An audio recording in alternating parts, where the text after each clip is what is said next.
नमस्कार दोस्तों, स्वागत है आपका आज के मुख्य समाचार में, जिसमें सबसे पहली और बड़ी खबर में जिक्र होगा पंजाब के विधानसभा चुनाव का, जहां पर भाजपा को लगा है बड़ा झटका। पीएम मोदी को वापस लौटना पड़ा और रैली हो गई है रद्द। लोगों ने किया जबरदस्त विरोध। इसके बाद आपको बता दें कि वहां के मुख्यमंत्री चन्नी का बयान आया है। पीएम के लौटने का उन्हें खेद है, लेकिन उन्होंने कहा कि मैं अपने लोगों पर गोली और लाठियां नहीं चलवा सकता। इसी के साथ दूसरी बड़ी खबर में आपको बताएंगे कि राकेश टिकैत का भी इस मामले पर आया है बड़ा बयान। कहा कि सुरक्षा में चूक हुई है या फिर रैली में भीड़ न आने के कारण मोदी को वापस जाना पड़ा। क्या है ये जांच में पता चलेगा। तीसरी बड़ी खबर में जिक्र होगा कि मोदी की सुरक्षा चूक पर कांग्रेस का पलटवार। कहा पीएम की रैली इसीलिए रद्द की गई क्योंकि वहां भीड़ ही नहीं आई थी। और चौथी बड़ी खबर में आपको बताएंगे कि बहुत हो चुका, अब तो पेट्रोल डीजल के दाम कम करो। राहुल गांधी का केंद्र सरकार पर निशाना। और इसी के साथ जिक्र होगा उत्तर प्रदेश के चुनाव का भी। यूपी में आचार संहिता की घोषणा के साथ ही रैलियों पर भी रोक लगा देगा चुनाव आयोग। दोस्तों, हर एक खबर की गहराई में आपको ले जाएंगे, लेकिन उससे पहले अगर आपको भी ऐसा लगता है कि यूपी समेत अब पंजाब में भी भाजपा के लिए मुश्किलें यहां पर खड़ी होने वाली हैं चुनाव में और सुपड़ा साफ हो सकता है, तो वीडियो को लाइक करके अपना समर्थन दीजिए। दोस्तों, 3000 लाइक का लक्ष्य पूरा करवाइए अपना लाइक देके। और इसी के साथ अगर चैनल पर नए हैं तो रोज की इस प्रकार की खबरों के लिए आप इस लाल बटन को दबा के सब्सक्राइब कर लीजिए और घंटी बजाकर कमेंट में बताइए कि किसकी कहां बन रही है सरकार। रुक करते हैं सबसे पहली और बड़ी खबर की तरफ। पीएम मोदी के लौटने का खेद है, पीड़ा है, लेकिन अपनों पर गोली लाठी नहीं चलवा सकता। पंजाब के मुख्यमंत्री का बड़ा बयान। जी हां दोस्तों, आपको बता दें पंजाब के मुख्यमंत्री चरणजीत सिंह चन्नी ने प्रधानमंत्री नरेंद्र मोदी की सुरक्षा में चूक से इनकार किया है। उन्होंने कहा कि मुझे खेद है कि पीएम मोदी को फिरोजपुर जिले के दौरे के दौरान वापस लौटना पड़ा। हम अपने पीएम का सम्मान करते हैं। अगर प्रधानमंत्री की सुरक्षा में कोई चूक हुई है तो हम इसकी जांच कराएंगे। लेकिन दोस्तों, आपको बता दें कि यहाँ पर गोली लाठी में अपने लोगों पर नहीं चलवा सकता, ये बड़ा बयान दे दिया है चरणजीत सिंह चन्नी ने। आपको पता होगा कि लखीमपुर में क्या कांड हुआ था जब लोगों ने विरोध किया था, जब गाड़ी रोकने की कोशिश की थी तो लखीमपुर में किसानों पर गाड़ी चढ़ा दी गई थी। उसी पर कहीं ना कहीं तंज कसते हुए चन्नी साहब ने कहा है कि गोली लाठी नहीं चलवा सकता अपने लोगों पर। रुक करते हैं अगली बड़ी खबर की तरफ। पीएम मोदी की सुरक्षा में हुई चूक पर राकेश टिकैत का बयान। कहा किसानों का आक्रोश है या फिर कुछ और, ये जांच में ही पता चलेगा। जी हां दोस्तों, प्रधानमंत्री नरेंद्र मोदी की सुरक्षा में पंजाब में हुई चूक को लेकर कांग्रेस और बीजेपी आमने सामने है। और इस बीच किसान नेता राकेश टिकैत ने कहा है कि इस बात की जांच जरूरी है कि वापसी सुरक्षा में चूक है या फिर किसानों का आक्रोश। भारतीय किसान यूनियन के नेता टिकैत ने कू पर लिखा कि बीजेपी द्वारा पीएम मोदी की सुरक्षा में चूक करने के कारण रैली रद्द करने की बात कही जा रही है। वहीं खाली कुर्सियों की बात कहकर पीएम मोदी के वापस लौटने का दावा कर रहे हैं। अब इस बात की जांच जरूरी है कि वापसी सुरक्षा में चूक है या फिर किसानों का यह आक्रोश है। तो दोस्तों, आपको बता दें कि राकेश टिकैत भी चाहते हैं कि इस बात में जांच हो और पता चले कि क्या रैली में किसानों ने विरोध किया, रैली में भीड़ नहीं आ सका, इस वजह से पीएम मोदी वापस लौटे हैं और उनका रैली रद्द हुआ है, या फिर सुरक्षा में चूक की वजह से उनको रैली रद्द करनी पड़ी है। रुक करते हैं अगली बड़ी खबर की तरफ। मोदी की सुरक्षा चूक पर कांग्रेस का पलटवार। कहा पीएम की रैली इसीलिए रद्द की गई क्योंकि वहां भीड़ नहीं थी। जहां दोस्तों, कांग्रेस पार्टी ने सीधा सीधा ये आरोप लगा दिया है। कांग्रेस ने बुधवार को कहा कि पंजाब में प्रधानमंत्री नरेंद्र मोदी के कार्यक्रम के लिए सुरक्षा के पूरे प्रबंध किए गए थे, लेकिन भीड़ नहीं होने की वजह से उनकी रैली रद्द की गई है। पार्टी के मुख्य प्रवक्ता रणदीप सुरजेवाला ने भारतीय जनता पार्टी के अध्यक्ष जेपी नड्डा पर पलटवार करते हुए कहा कि आरोप प्रत्यारोप करने की बजाय भाजपा और प्रधानमंत्री को अपने किसान विरोधी रुख पर आत्ममंथन करना चाहिए। साथ ही उन्होंने दावा किया कि सड़क मार्ग का उपयोग करना प्रधानमंत्री के पहले से तय कार्यक्रम का हिस्सा नहीं था। इससे पहले जेपी नड्डा ने पंजाब की कांग्रेस सरकार को आड़े हाथों लेते हुए आरोप लगाया कि आगामी विधानसभा चुनाव में हार के डर से उसने प्रधानमंत्री के कार्यक्रम को विफल करने के लिए हर संभव कोशिश की है। रुक करते हैं अगली बड़ी खबर की तरफ। बहुत हो चुका, अब तो पेट्रोल डीजल के दाम कम करो। राहुल गांधी का केंद्र सरकार पर बड़ा निशाना। जी हां दोस्तों, आपको बता दें कि कांग्रेस ने बुधवार को कहा कि केंद्र सरकार को अंतर्राष्ट्रीय बाजार में कच्चे तेल की कीमत घटने का लाभ देश की आम जनता को देना चाहिए और उत्पाद शुल्क को संयुक्त प्रगतिशील गठबंधन सरकार के समय रहे स्तर पर लाकर पेट्रोल एवं डीजल के दाम में अच्छी खासी कमी करनी चाहिए। पार्टी के पूर्व अध्यक्ष राहुल गांधी ने कच्चे तेल के दाम घटने से संबंधित खबर साझा करते हुए ट्वीट किया है और उन्होंने कहा कि बहुत हो चुका, अब तो पेट्रोल डीजल के दाम कम करो। तो दोस्तों, क्या आप भी राहुल गांधी के इस बात का समर्थन करते हैं और वीडियो लाइक नहीं किया तो कृपया करके वीडियो लाइक करके अपना समर्थन दर्ज कराएं। रुक करते हैं अगली बड़ी खबर की तरफ। यूपी में आचार संहिता की घोषणा के साथ ही रैलियों पर रोक लगा देगा चुनाव आयोग। जी हां दोस्तों, उत्तर प्रदेश के चुनाव से भी बड़ी खबर आ रही है। उत्तर प्रदेश विधानसभा चुनाव 2022 के चुनावों की घोषणा जनवरी में होने की उम्मीद जताई जा रही है। विधानसभा चुनावों की तारीख घोषित होते ही प्रदेश में आचार संहिता भी लागू हो जाएगी। फिलहाल उत्तर प्रदेश में राजनीतिक दलों की रैलियां जोर शोर से आयोजित की जा रही हैं, लेकिन यूपी में कोरोना संक्रमण भी बढ़ता जा रहा है। मंगलवार को यूपी में कोरोना के 992 नए संक्रमित सामने आए हैं और इससे चुनावी माहौल के बीच राजनीतिक दलों को कई तरह की पाबंदियों का सामना करना पड़ेगा। रुक करते हैं अगली बड़ी खबर की तरफ। पीएम मोदी नवनीत बिट्टू का बयान, कहा ये छोटा सा ट्रेलर है। जी हां दोस्तों, फिरोजपुर में प्रधानमंत्री नरेंद्र मोदी की रैली होने पर संसद मेंबर रवनीत बिट्टू का बयान सामने आया है। रवनीत बिट्टू ने कहा है कि ये छोटा सा ट्रेलर ईश्वर ने प्रधानमंत्री मोदी और भाजपा को दिखाया है। उन्होंने कहा कि किसान आंदोलन के दौरान दिल्ली की बॉर्डर पर पूरे 1.25 साल पंजाब के वारिसों, माओं और बहनों ने ठंड, बारिश, आंधी को सहा है और ईश्वर ने उसका छोटा सा ट्रेलर मोदी और भाजपा के वर्करों को पंजाब आने पर आज दिखाया है। तो करते हैं अगली बड़ी खबर की तरफ। यूपी के स्कूल बंद, रात के कर्फ्यू का समय भी बढ़ाया गया। जी हां दोस्तों, आपको बता दें कि उत्तर प्रदेश में योगी आदित्यनाथ सरकार ने मंगलवार को देर रात बैठक में फैसला लेते हुए 6 जनवरी से 14 जनवरी तक कक्षा 10 तक के सभी स्कूलों को बंद कर दिया है। राज्य में सक्रिय कोविड मामलों की संख्या 3000 का आंकड़ा पार कर गई है। गुरुवार से रात के कर्फ्यू का समय भी 2 घंटे बढ़ा दिया गया है। रात का कर्फ्यू अब रात 10 बजे से सुबह 6 बजे तक होगा। सरकार के प्रवक्ता के अनुसार किसी भी जिले में जहां सक्रिय मामलों की संख्या 1000 को पार कर जाती है, वहां अतिरिक्त प्रतिबंध भी लगाए जाएंगे। उत्तर प्रदेश के मुख्यमंत्री योगी आदित्यनाथ ने शीर्ष अधिकारियों के समूह टीम 9 के साथ देर रात हुई बैठक में ये निर्णय लिया है। सरकार के प्रवक्ता ने कहा कि कक्षा 10 तक के सभी सरकारी और निजी स्कूल 14 जनवरी तक बंद रहेंगे।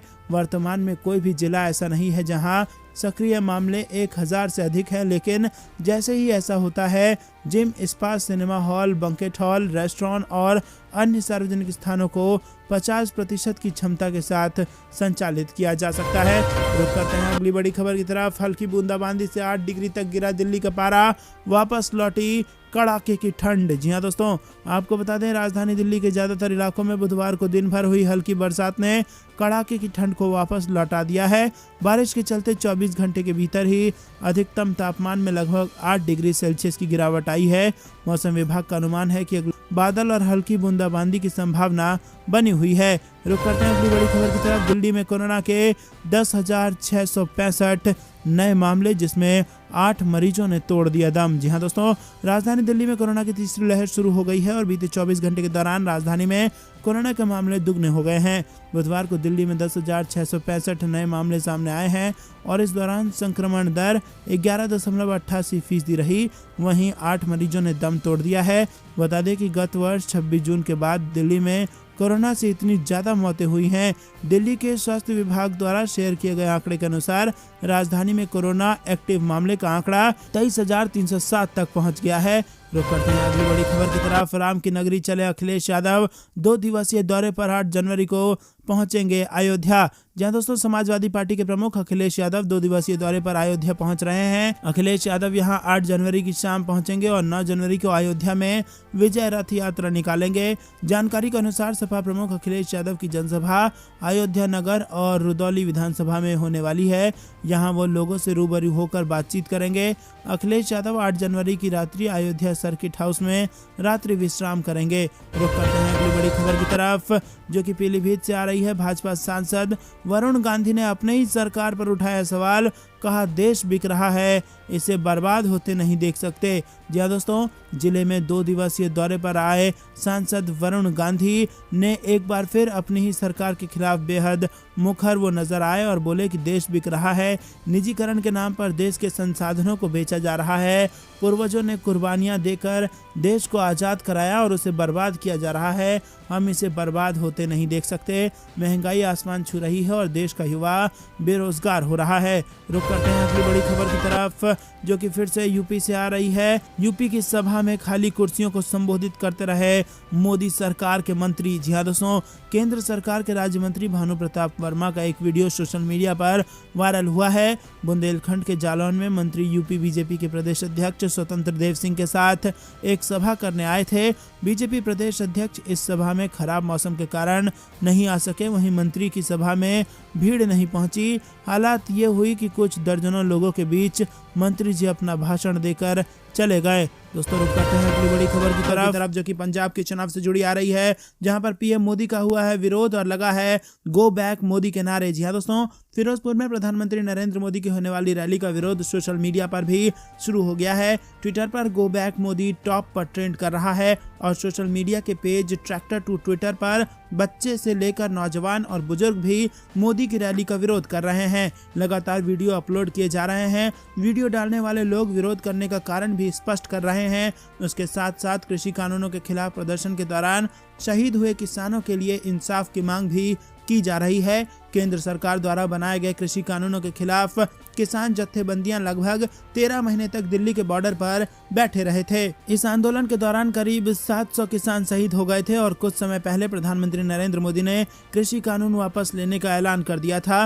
पंजाब में अब विधानसभा चुनाव है और इस बार भारतीय जनता पार्टी अकाली दल के बजाय कैप्टन अमरिंदर सिंह की नई पार्टी पंजाब लोक कांग्रेस और शिरोमणि अकाली दल संयुक्त के साथ गठबंधन में चुनाव लड़ रही है। करते हैं अगली बड़ी खबर की तरफ। अखिलेश यादव का बयान, बोले सपा की सरकार आई तो बीजेपी के विज्ञापन पर खर्च करने वाले अफसर नापे जाएंगे। जी हाँ दोस्तों, आपको बता दें समाजवादी पार्टी के राष्ट्रीय अध्यक्ष अखिलेश यादव ने उत्तर प्रदेश के सूचना विभाग पर बीजेपी का प्रचार प्रसार करने का आरोप मढ़ा है। उनका कहना है कि राज्य में सपा की सरकार बनते ही बीजेपी का प्रचार करने वाले अफसरों पर कार्रवाई की जाएगी। यूपी के पूर्व मुख्यमंत्री अखिलेश यादव ने एक प्रेस नोट जारी कर कहा कि सूचना विभाग का काम सरकारी विकास कार्यों का प्रचार प्रसार करना है और इसके बावजूद लाल टोपी दिखाकर फर्क बताने वाले राजनीतिक विज्ञापन जारी किए जा रहे हैं। उनका आरोप है कि सूचना विभाग बीजेपी के राजनीतिक प्रचार प्रसार में लगा हुआ है और इसको लेकर यादव ने कहा कि 2022 में सपा की सरकार बनते ही विज्ञापनों पर खर्च की गई धनराशि की जांच कराई जाएगी। वहीं इस मामले में जो भी अफसर दोषी पाए जाएंगे वो जांच के दायरे में होंगे। उत्तर प्रदेश के सीएम रह चुके अखिलेश यादव ने कहा कि समाजवादी पार्टी ने सरकार में रहने के दौरान कभी सरकारी इस्तेमाल नहीं किया, लेकिन भाजपा सत्ता में आई तो सिवाय सत्ता का दुरुपयोग के अलावा कुछ नहीं किया भाजपा ने। रुक करते हैं अगली बड़ी खबर की तरफ। प्रवक्ता समेत बीजेपी के 2 नेता समाजवादी पार्टी में हुए शामिल। अखिलेश यादव ने किया दोनों का स्वागत। जी हाँ दोस्तों, यूपी में जल्द होने वाले विधानसभा चुनाव को लेकर नेताओं का एक पार्टी छोड़कर दूसरी पार्टी ज्वाइन करने का सिलसिला लगातार जारी है और इसी क्रम में मंगलवार को भाजपा के प्रदेश प्रवक्ता जयप्रकाश पांडे और अनुसूचित मोर्चा के प्रदेश महामंत्री अशोक कुमार वर्मा समाजवादी पार्टी में शामिल हो गए। दोनों नेताओं को सपा के राष्ट्रीय अध्यक्ष अखिलेश यादव ने पार्टी ज्वाइन कराई और उनका स्वागत किया। गौरतलब है कि बहराइच के नानपारा से बीजेपी विधायक माधुरी वर्मा और बहुजन समाज पार्टी के पूर्व सांसद राकेश पांडे सहित अन्य दलों के नेताओं ने भी समाजवादी पार्टी ज्वाइन कर ली थी और विधायक वर्मा बहराइच जिले की नानपारा सीट से भाजपा की मौजूदा विधायक हैं। जी हाँ दोस्तों, मौजूदा विधायक ने पार्टी छोड़ दी है और समाजवादी पार्टी ज्वाइन कर ली है, जिससे भाजपा को बड़ा झटका लगता हुआ दिखाई दे रहा है। रुक करते हैं अगली बड़ी खबर की तरफ। कोरोना के बढ़ते मामले को लेकर कांग्रेस का बड़ा फैसला, यूपी में नहीं करेगी कोई बड़ी चुनावी रैली। जी हाँ दोस्तों, उत्तर प्रदेश सहित देश के विभिन्न राज्यों में कोरोना वायरस के तेजी से संक्रमण बढ़ने को देखते हुए यूपी कांग्रेस ने बड़ा फैसला लिया है। पार्टी नेतृत्व ने तय किया है कि यूपी में फिलहाल किसी बड़ी रैली का आयोजन नहीं किया जाएगा। कांग्रेस यूपी चुनाव में वर्चुअल रैली पर जोर देगी। पार्टी ने इसके साथ राज्य में आयोजित होने वाली लड़कियों की मैराथन रेस को भी रद्द कर दिया है और इसके साथ ही पार्टी नेतृत्व ने बनारस और आजमगढ़ में होने वाली मैराथन दौड़ को कैंसिल कर दिया है।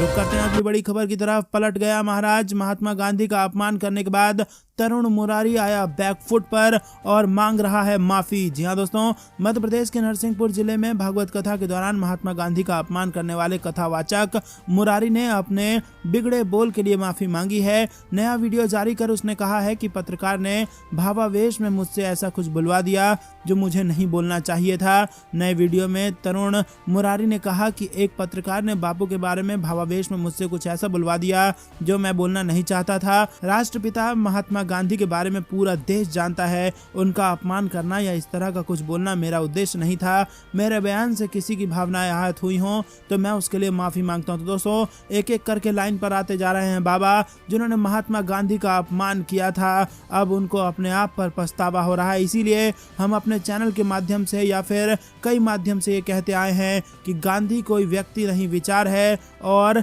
व्यक्ति का कत्ल किया जा सकता है, विचार का कत्ल नहीं किया जा सकता। और गांधी जैसा व्यक्तित्व ऐसा व्यक्तित्व होता है जिसको अगर आप गरियाएंगे तो अपने ही आप में आपको अफसोस होगा और अपने आप पर भी शर्म आने लगेगी। वही कुछ ना कुछ होते दिखाई दे रहा है। जिन बाबाओं ने महात्मा गांधी को लेकर अपशब्द कहे थे ही शर्म आने लगी है। रुक करते हैं अगली बड़ी खबर की तरफ। बंगाल बीजेपी में तेज हुई तकरार। अब एमएलए और अभिनेता हिरण चटर्जी ने छोड़ा पार्टी का व्हाट्सएप ग्रुप। जी हाँ दोस्तों, आपको बता दें कि बंगाल विधानसभा चुनाव में करारी हार के बाद बीजेपी में घमासान मचा हुआ है और प्रदेश राज्य कार्यकारिणी कमेटी में शामिल नहीं किए जाने से पहले ही कई विधायकों ने पार्टी के ऑफिशियल व्हाट्सएप ग्रुप को छोड़ दिया था। और अब बंगाल बीजेपी के विधायक और अभिनेता हिरण चटर्जी भी पार्टी का व्हाट्सएप ग्रुप उन्होंने छोड़ दिया है। वो जिला नेतृत्व से नाराज बताए जा रहे हैं। रुक करते हैं अगली बड़ी खबर की तरफ। ओमिक्रॉन के तांडव के बीच इलाहाबाद हाईकोर्ट के 3 जज भी कोरोना पॉजिटिव। जी हाँ दोस्तों, यूपी में बेहद बड़ी खबर निकल के आ रही है। ओमिक्रॉन के तांडव के बीच हाईकोर्ट में भी कोरोना की एंट्री हो गई है और इलाहाबाद हाईकोर्ट के 3 जज कोविड-19 से संक्रमित पाए गए हैं। जजों के संक्रमित पाए जाने के बाद पूरी तरह से हड़कंप मच गया है और तीनों जजों के निवास वाले इलाकों को हॉटस्पॉट घोषित कर दिया गया है। दरअसल हाईकोर्ट के 3 जजों के कोरोना पॉजिटिव होने की खबर ऐसे वक्त में आई है जब कोरोना के बढ़ते मामले को देखते हुए चीफ जस्टिस राजेल बिंदल की अध्यक्षता में रविवार को हुई प्रशासनिक कमेटी की बैठक में 3 जनवरी से मुकदमों की वर्चुअल सुनवाई का फैसला लिया गया था। कोरोना की वजह से अब प्रधान पीठ और लखनऊ बेंच में मुकदमों की वर्चुअल सुनवाई हो रही है। इतना ही नहीं, इलाहाबाद हाईकोर्ट ने मुकदमों की वर्चुअल सुनवाई की गाइडलाइन जारी कर दी है। नई गाइडलाइन के मुताबिक न्यायालय परिसर में अधिवक्ता, मुंशी और वादकारियों को प्रवेश की अनुमति नहीं होगी। नई गाइडलाइन के अनुसार शुरू होने वाली वर्चुअल सुनवाई के दौरान पहले से दाखिल मुकदमे भी कोर्ट में पेश किए जाएंगे। रुक करते हैं अगली बड़ी खबर की तरफ। सताने लगा है लॉकडाउन का डर, घर लौटने लगे हैं प्रवासी बिहारी। जी हाँ दोस्तों, तीसरी लहर के शुरू होते ही बिहार से बाहर काम कर रहे प्रवासी सहम गए हैं। दूसरी लहर के कटु अनुभव और लौटने में हुई परेशानियों को वो भूल नहीं पाए हैं। यही कारण है कि अभी लॉकडाउन या अन्य पाबंदियां नहीं लगने के बावजूद धीरे धीरे प्रवासी अपने देश लौटने लगे हैं। जब एक न्यूज चैनल ने कई स्टेशनों पर पड़ताल की तो मुंबई, लुधियाना, जयपुर, कानपुर, कलकत्ता, उड़ीसा आदि स्थानों से ज्यादा लोग बिहार की ओर लौट रहे हैं।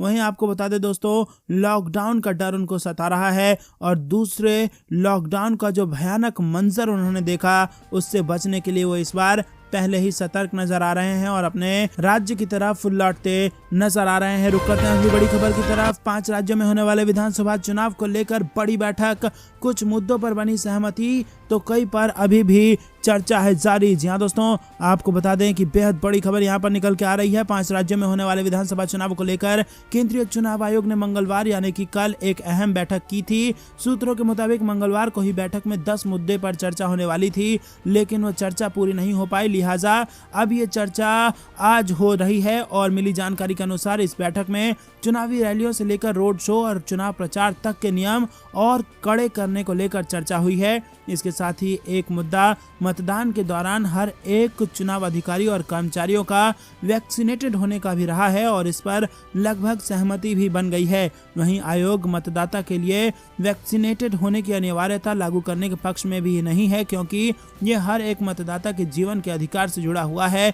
चुनाव आयोग मतदाता के उस अधिकार का हनन करने के पक्ष में नहीं है। सूत्रों के मुताबिक इस बैठक में इसके अलावा कई और मुद्दों पर भी चर्चा होनी थी जो अभी बाकी है। वहीं इस चर्चा के पूरा होने के बाद राज्य स्तर के अधिकारियों से भी चर्चा की जाएगी, जिसके बाद ही केंद्रीय चुनाव आयोग आगामी विधानसभा चुनाव को लेकर क्या दिशा निर्देश जारी करने हैं उस पर अंतिम सहमति बनाएगा। इसके साथ ही बुधवार को नई वोटर लिस्ट भी जारी की जाएगी, जिसके आधार पर आगामी विधानसभा चुनाव होने हैं। मुख्य चुनाव आयुक्त ने लखनऊ दौरे के दौरान साफ कर दिया था कि 5 जनवरी तक ये वोटर लिस्ट जारी हो जाएगा और एक बार नई वोटर लिस्ट सामने आने के बाद ही चुनावों की तारीखों का ऐलान होगा। रुक करते हैं अगली बड़ी खबर की तरफ। वहीं पीएम की रैली का विरोध, किसानों ने फाड़े गांव में लगे पोस्टर, कहा मोदी को नहीं करेंगे माफ।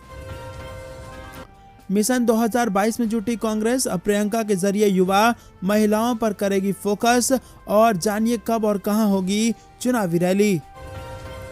वहीं ओमिक्रॉन का असर, अगले आदेश तक एम्स के सभी डॉक्टर की छुट्टियां रद्द, सभी को बुलाया वापस।